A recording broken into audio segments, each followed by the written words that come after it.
so that people might be joining in a bit later as well, and as they come in, we'll let them in as well. But let's start for those in favor who have joined in time. What we'll be covering today is on how to negotiate the price and perhaps terms and conditions of a house if you're wanting to buy it here in Germany. Right, so it's going to be a bit different than what you might have learned in India, or you might be doing on a day-to-day basis, whether it's here or in Germany or on your vacation. So we'll have a look at that throughout the session. We will be having lots of room for Q&A after the session. As this is being recorded, please keep on mute till the end so that we have the chance to also, if possible, upload this or send it to you after the fact. All right, cool. We have here with us Sebastian and myself, Ajay. I'm going to present ourselves first and tell you a bit about who we are and what we do. We're going to tell you a bit about the market conditions, the current market, what's happening on the interest side as well as on the house pricing front. Then we'll come into how do we evaluate houses. That's going to be important for the next step, which is the negotiating part. And at the end, we'll talk about 1 or 2 slides maximum on financing and how you can get in contact with us. Sebastian, do you want to start? Yes, so I start. Hi, guys. Nice to meet you here. And yeah, my name is Sebastian. I'm 40 years old and born and brought up in Germany. I was working as a bank by origin, as a mortgage consultant, then started to work as a real estate agent, sold around 450 properties as a real estate agent, so exactly know all that stuff about negotiating, bargaining, all that stuff. And I live near Cologne and I'm owning my own house and also several investment properties. All right, my name is Ajay. I'm 44 years old. I'm born and brought up here in Germany, although you can't hear it in my accent. I lived in India for 5 years, between the age of 10 and 15. I'm married, got 2 kids. I live near Cologne as well, in a wonderful town called Leverkusen. I own the house I live in, as well as multiple houses and apartments as investments. So I've seen both sides of being financed as well as financing others. And just like Sebastian, I'm a certified home loan consultant. All right, now, what's happening right now? This chart you might have seen somewhere or parts of it already, because we get a lot of questions on, Ajay, the interest rates have risen the last 2 years a lot. We said, yes, that's true. And you'll see a chart which depicts exactly that, right? So the last 2 years has been skyrocketing. And the last, I think, since 2019 to 20, we had a period of very, very low interests where we could finance houses at 100% at 0.x%, so 0.8%, 0.9%. Those days are long gone, right? And that's what you've been experiencing if you look at the interest rates the past couple of years. Now, while they have spiked and skyrocketed, the housing prices, and this is just a depiction of built properties, of already constructed houses, has been rising. And now we are at a turn where the interest rates are stabilizing a bit, hovering around 4%, and the house prices are dropping a bit, right? That's what we are seeing across Germany, no matter the size, whether it are small apartments or larger houses or multi-story buildings, that curve is true for all of these properties. We also see that properties are available long in the market. Right? If you keep gauging the market, you will see properties which are there for not days, not weeks, but months. That is totally different to, let's say, 2021, 2020. Because if there you weren't the first one to visit and say yes right at the spot, the house was already gone. At the same time, what's happening is, while I had difficulties reaching brokers in the 2000, 2021, now the brokers are calling me. Ajay, you were interested in the house 4 weeks back. You visited it. It's still on sale. How do we proceed? So the tables have turned a bit. It's a buyer's market now. And that's exactly what's happening on the pricing front as well. The sellers are decreasing their prices.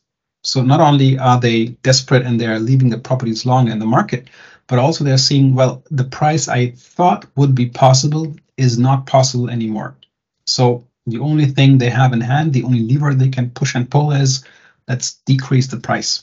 And that's what we're seeing across Germany as well, right? The longer the properties on the market, the more decrease in price we see as well, right? And I think Sebastian has first-hand experience in this as well.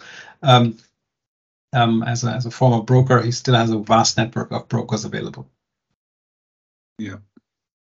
All right, Sebastian. Yeah, so first of all, we need to compare two different assets because on the one hand, we have new constructions, on the other hand, we have old buildings. There are quite some differences on parts you can negotiate about maybe.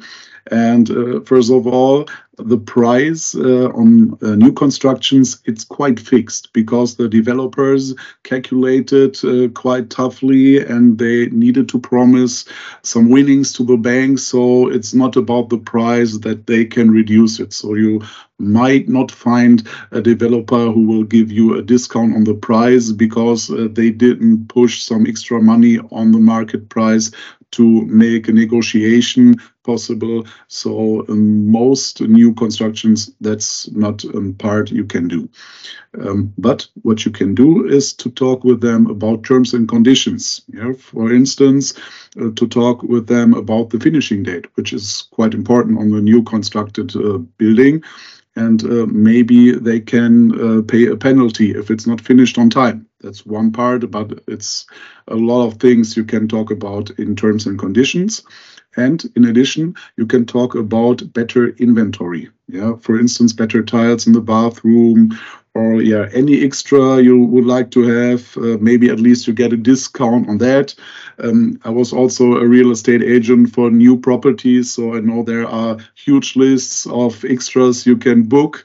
And yeah, with some developers, it was possible to make a discount by 10% on that extras or something like this, because there they can talk to the companies making these extras and there's room for negotiation.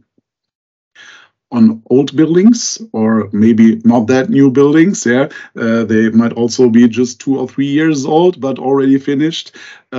There can be room for negotiation on the price, because normally it is sold by a private person or maybe at least a company which bought it some years ago. But it's yeah, not that fixed, yeah, and you can talk about that, yeah. In addition, you can also talk about the terms and conditions.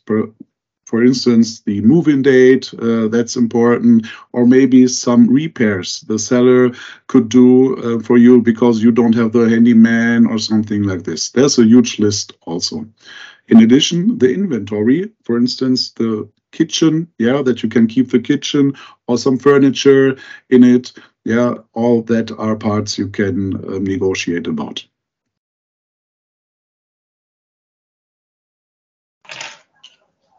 One of the most important things, if you are in touch with properties, is the question, what's a reasonable price? Yeah. So first of all, what can you do about the price? Yeah. You need to choose, or you need to decide if that property is worth the EMI to you. Yeah, so not the whole sum of the prices, the most important. More important is the money you need to pay each month. Is that worth the property for you? Maybe compared to the rent you pay right now. But in addition, you need to think about that in the EMI, it's not just the interest rate, it's also the repayment. So don't compare apples and oranges in that point. You can also check the pricing in the region. Yeah, so there are the famous website like ImmoScout, ImmoWelt, but please take care that the prices written down there are not the buying prices, that are just the adverted prices, and you don't really know if that is the price which is written down in the notary contract. It might be lower, might be higher, but you can compare for sure the adverted price of your property you are interested in and the other properties in this area, or maybe comparable areas. Yeah. In addition, the Gutachterausschuss can give you a report from the city from the last years, a huge database of prices which were written down in the notary. So real prices and much better than the advertised prices on the websites.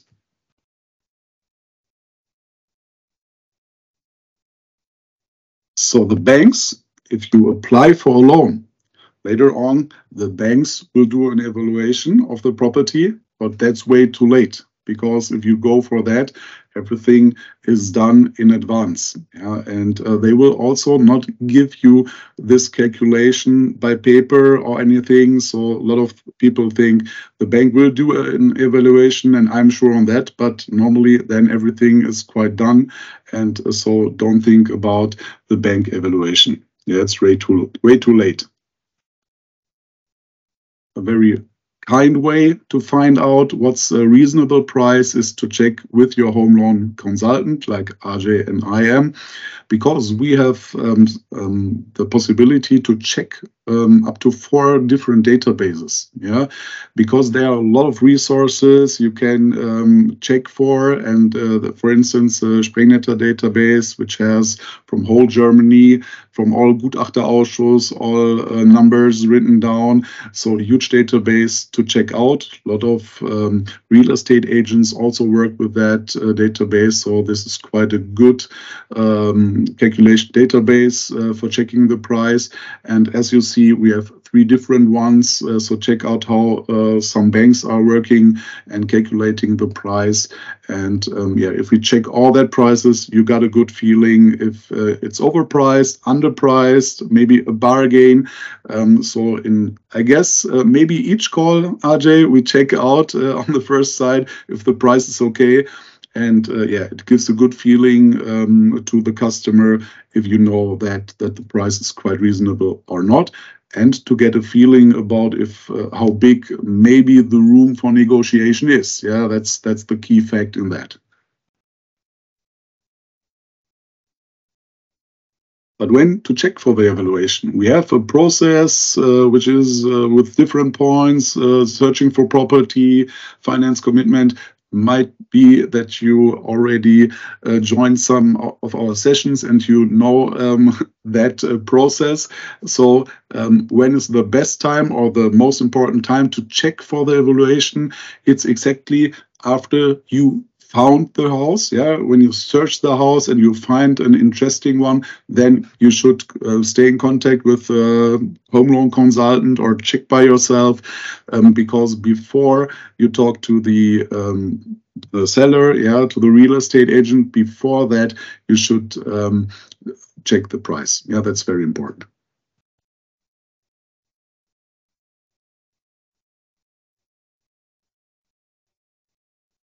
You're muted, Ajay. Now you know the evaluation from a home loan consultant, and you might have got in touch with us, and we gave you a range of, 150 to 180,000 euros. What we tend to do, because it's almost built into our DNA, is start bargaining. We say 18, seller says, or the seller says 18, we say 12, and we meet somewhere in the middle. That's typically how it works. Well, that might be one way of doing it, but it's not going to be a fruitful way. The reason is there are no arguments being exchanged. And what most of us do at the market is exactly this, right? The seller says 15 and we agree of some kind. Now, this is something what we tend to do, even if you've not even seen the house nor the seller. We couldn't build up any emotional points. We couldn't even see whether the price is okay for that kind of property. We didn't do a due diligence yet, either on documents nor on technical due diligence. So this is just, in my opinion, and most brokers would agree, just waste of time. Now, what to do instead? Instead of bargaining, let's try and negotiate. There's a vast difference here. Try and find out, why is the seller selling the house? And this might not be the best question to ask. Why are you selling the house? Because it's a canned question and you get a canned answer as well. You might rephrase it. and say something like, oh, this is a nice house with a nice view, so nice neighbors. Why would you leave such kind of a place? So you ask the same question, but in a different manner, and then the seller or the broker will come up with the truth, right? Now, it might be they need the cash. It might be just an inheritance and they just want to dispose of the investment of the property. The seller might need or want to buy another house. And this is a very typical case where there's a transaction which needs to be done at a very fast pace, or they need a very specific amount and can't go below that, right? Or there might be some family matters, a divorce, for example. That's also a very typical case here. Or the seller is just moving into a different city or a different part of the world, who knows, right?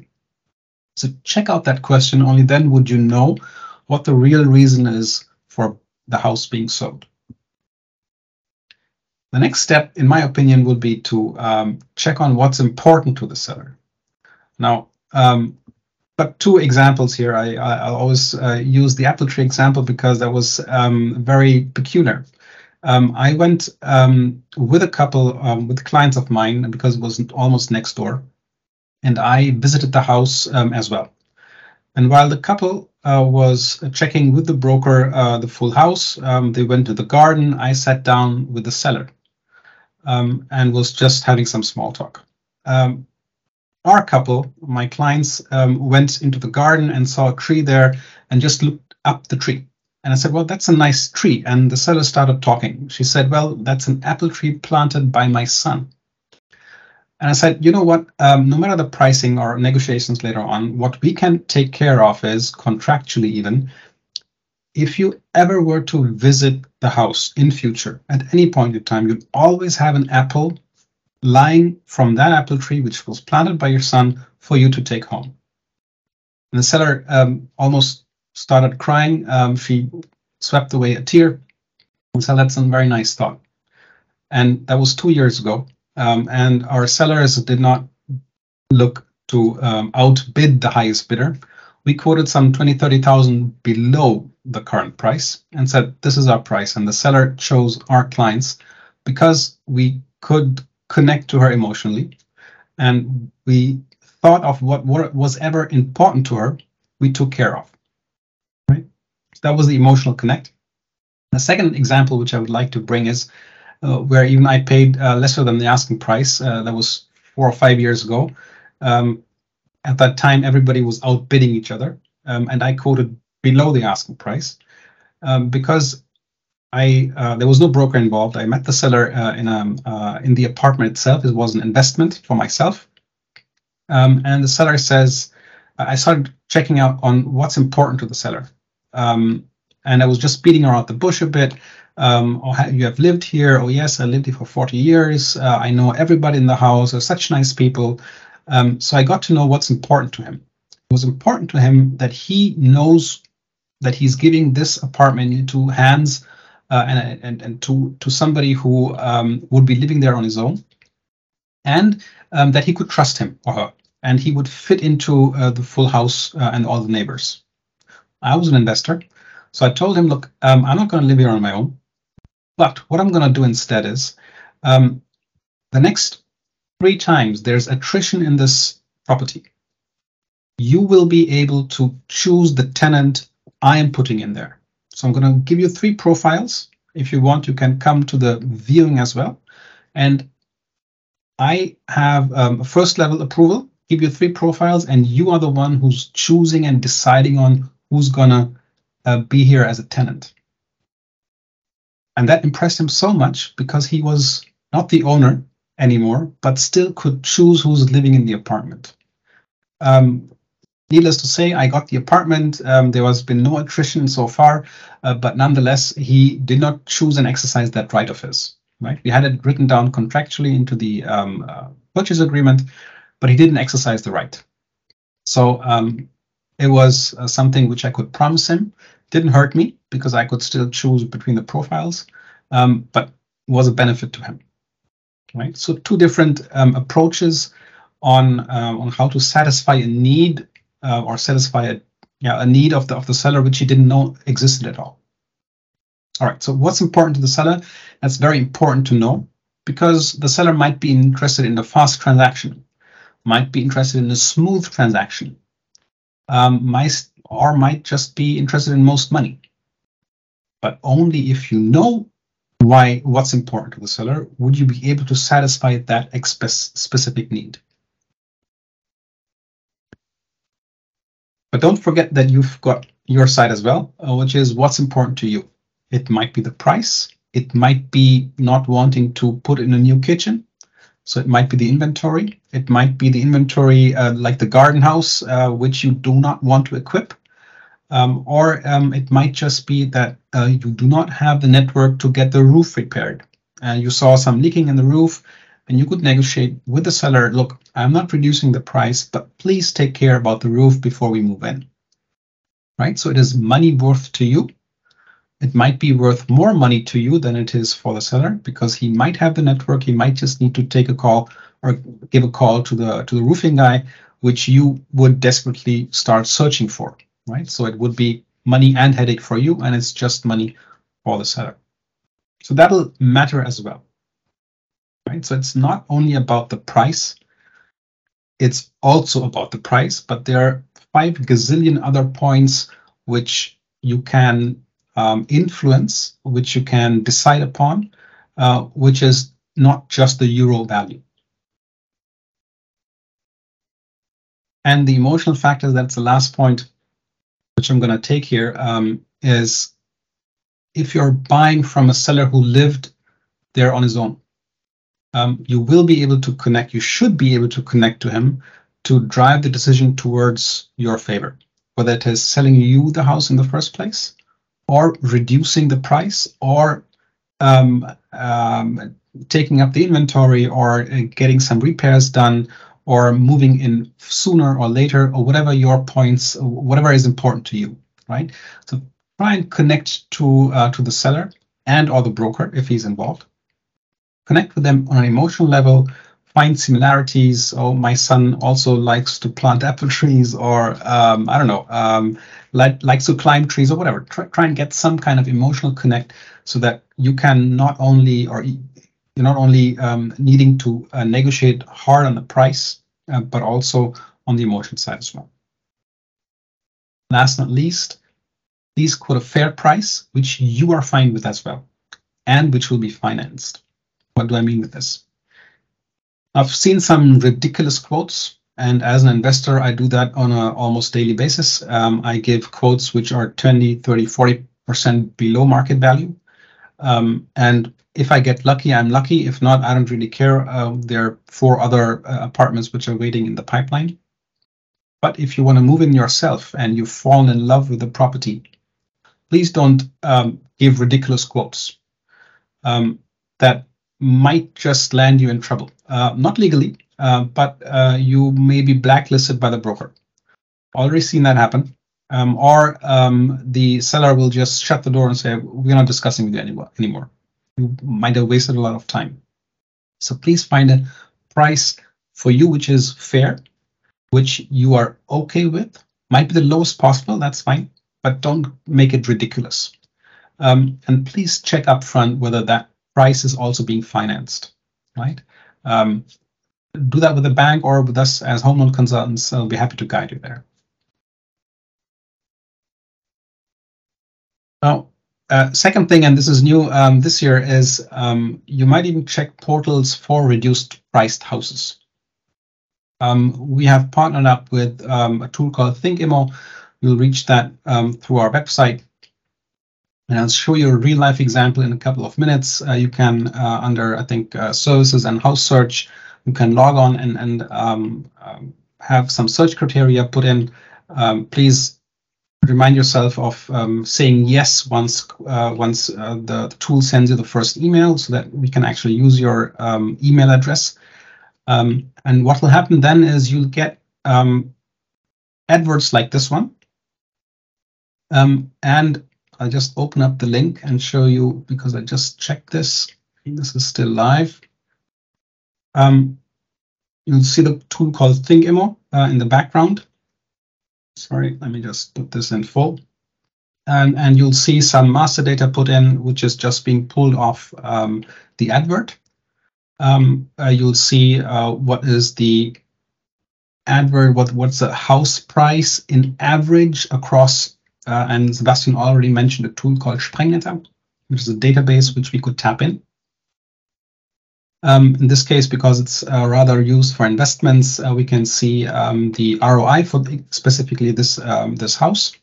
But what I want to draw your attention to is the bottommost part here. It has been put online on 29th of May for 569. And on 31st of May already, the price has been reduced to 519. Right, so they checked out the first 3 or 4 days.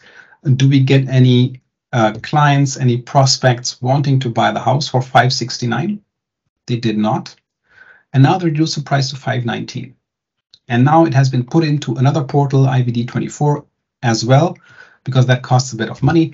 They didn't do it right away, and they put it online there as well. So this data we pull off, or the tool pulls off the adverts.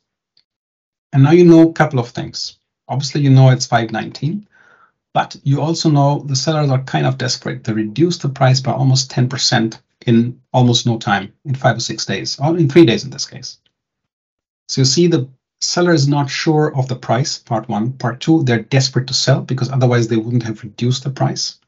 And now it's your turn to check the advert here, and you'll come to the site which it is on. Right, in this case, IVD24. And you can inform us so that we can have a look at the advert as well, and guide you through the full process. Right. So this might be another option of checking portals for reduced prices while logging into the system. We're not only checking ImmoWelt and ImmoScout, but we've got some 45, 50-ish even smaller portals like IVD24, for example, just now, which you saw, so that you can be assured that we are tapping not the full market, but at least most parts of it. All right, this is just the backup for if the advert isn't live anymore. Sebastian. Now you're on mute. Always tricky with the mic, so but better this way than the other way. So there are a lot of things to consider. For sure, there are a lot of positive things to consider. So all participants have the same goal. Yeah, they all want to close the deal and go to the notary. Yeah, and you should know what you can afford. Yeah, check out the EMI you will feel comfortable. You don't need to go to the max. You can check with your home loan consultant what's the EMI you feel comfortable with. If you know that, yeah, so consider this. Yeah, you should do your homework. Yeah, check the affordability, but also check prices. Yeah, in advance. Prepare a financial commitment. Be informed about the market and the location. Yeah, so impress the broker and the seller. The better you are prepared, the more impressed they are. Yeah, and if you impress them and you stay in their mind, might be you have an advantage to other people interested in buying it. So the more homework and the more preparation you do, the better you can impress them. Yeah, if you are seriously interested, don't waste time. Be fast in your decision, because if you wait too long, the seller or the agent might search for another buyer. And I guess Ajay and I, we had some customers who took too long for the decision if they want to go to notary or not. And yeah, then the day came up if where the seller or the agent gave a call and said, "Yo, now today we found another buyer." So yeah. If you don't want that to happen, be fast in your decision. Yeah. So if you want to be fast, the financing should be ready to go from your side. So that means You should prepare all documents in advance, yeah, and all terms and conditions from your side should be clarified on the mortgage, etc., to give it a go if you have all documents from the property as well.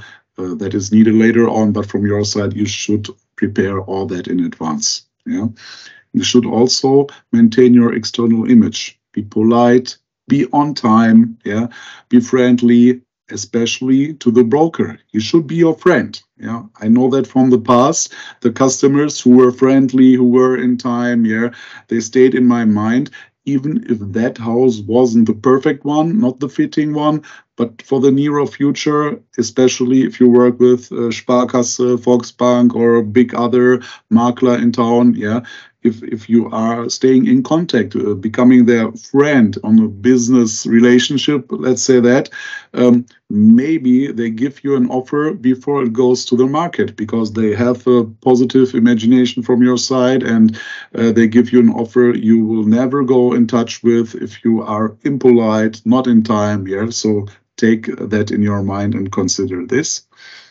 And you should also promise a smooth process. Be reliable, because that's a pro for everyone in the process and can be a plus compared to other potential buyers. Yeah.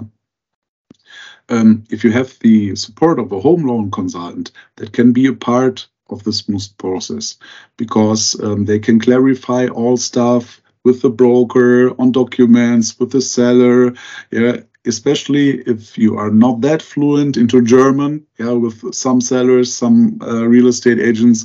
That's a big plus if you have a home loan consultant who can talk in fluent German like RJ and I guess we could clarify a lot of stuff in some situations on that. Also some negative things to consider. Yeah, so don't be negative if you visit the property. Yeah, don't come in and say, oh, the wallpapers are old and the tiles are not up to date and this, yeah, because it might hurt the seller's heart. He was living in that property for decades, and first thing you do is talk badly about his lovely home. Yeah, that's a really bad entrance into all this relationship. Yeah, so try to be positive. Yeah, keep the negative things in your mind for consideration afterwards, but talk very nice about the property. Yeah, be also a friend of the owner, of the estate agent on that part. Yeah, the nice terrace, or yeah, the nice living room, or the open kitchen is so nice. Yeah. Don't be negative, be positive. Yeah, that's a better way. Yeah. And yeah, as Ajay said before, yeah, don't ask for the lowest price. Yeah. In my career, I had that talk, I guess, 500 or maybe 1,000 times by phone before they had an appointment in the property. Yeah. And yeah, it's exhausting for everyone, yeah, on the other side of the line, because if you didn't get an appointment and if you never had an imagination of the property, you didn't check it, you can't talk about the price. Yeah, that's very impolite. Yeah, and it can close all doors before you get an appointment, as RJ told you before. So don't ask that at all, because it's not just about the price, it's about other terms, conditions, as we said in advance. Yeah. So also don't squeeze the last euro. Yeah. Don't go into danger to break up the whole process because at the maybe one day before the notary, or I had this in the notary appointment, talking about stuff, talking about the price. Yeah, maybe I had the thing that they wanted to reduce the price within the notary appointment by 1,000 euros or 2,000 euros because little damages showed up and the whole deal was broke. Yeah, so don't squeeze the last euro. You should not lose your favorite property just because of 1 or 2 or 3 euros a month in EMI, because that's it. If we talk about 1,000 euros less in EMI, you don't even feel it each month. Yeah. I had one peculiar client there who wanted to buy a property, and it was an apartment, and the inventory was part of the deal. It was some high-end Italian furniture of some kind. I don't know, the sofa costs $5,000, the cupboards $4,000. So they agreed on a price, and I think a week before the notary, we all had the draft contracts. I walked through the purchase agreement with my clients.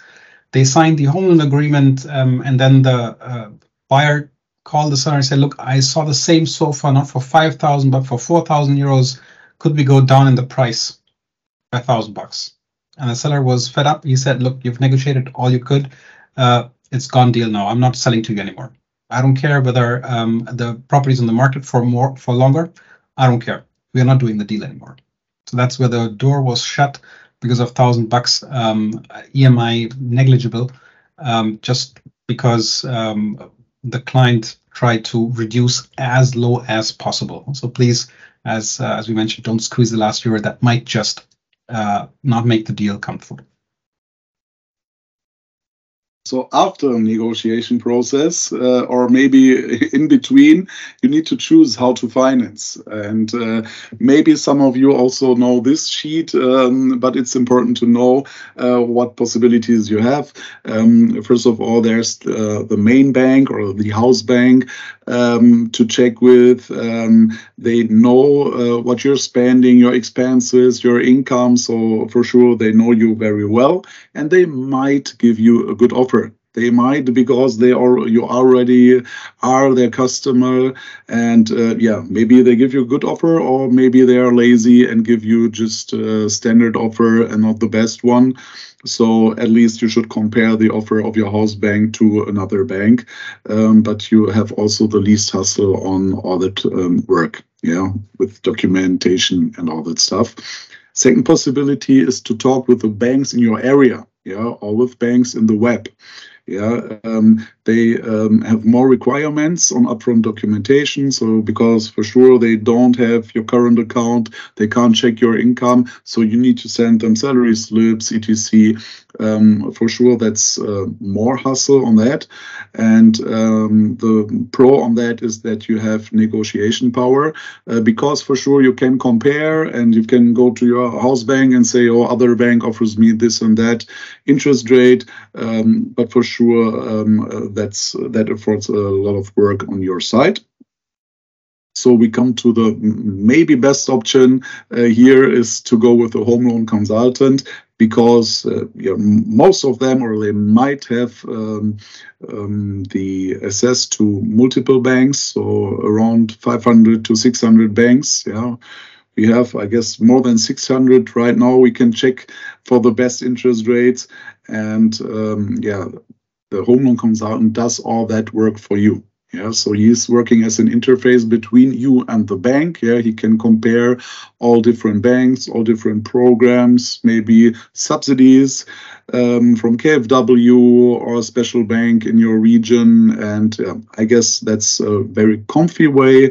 In addition, on our service, there's a huge amount of guidance through the whole process, giving you tips, or maybe at least we talk to sellers or the estate agents to negotiate, to clarify some questions on rights on the property, on the street rights and all that stuff. So the guidance is very high, getting some infos about the contract. Yeah, we translate the contract for you. So I guess that service is quite good. And yeah, these three versions are available, and yeah, you might give it a go to talk with us about your plans. Martin, how can we help? What we do is we assess properties, give you the pros and cons. That's part of the full guidance process. Here, if you misuse our free services, we will charge you based on effort. That's happened in the past already. We do connect to 650 odd banks for home loans. We also provide personal loans, and in cooperation with Vanakkam Germany, we'll provide you a form where you can contact us. Just put in your name, your email ID, and what you're interested in, so we can either call you back or you can directly align a meeting with us. We'll share the form now. And if you're in the Cologne-Düsseldorf area, would love to meet you face to face now that the Corona stuff is all gone. But else we finance across Germany through video calls like this one, and will be available through WhatsApp and Telegram as well. Right. Now we will have, so to summarize, it's not about bargaining, it's about negotiating. Find out on what the seller really wants, what's important to him, why he's selling, so that you can adapt your strategy accordingly. You can adapt your terms and conditions accordingly. You can adapt your pricing accordingly. And it might just be that the price is not the most important part, right? We've had dozens of examples where the price wasn't the important part, and we could reduce the price based on knowing exactly that. And that's what you can do on your own as well.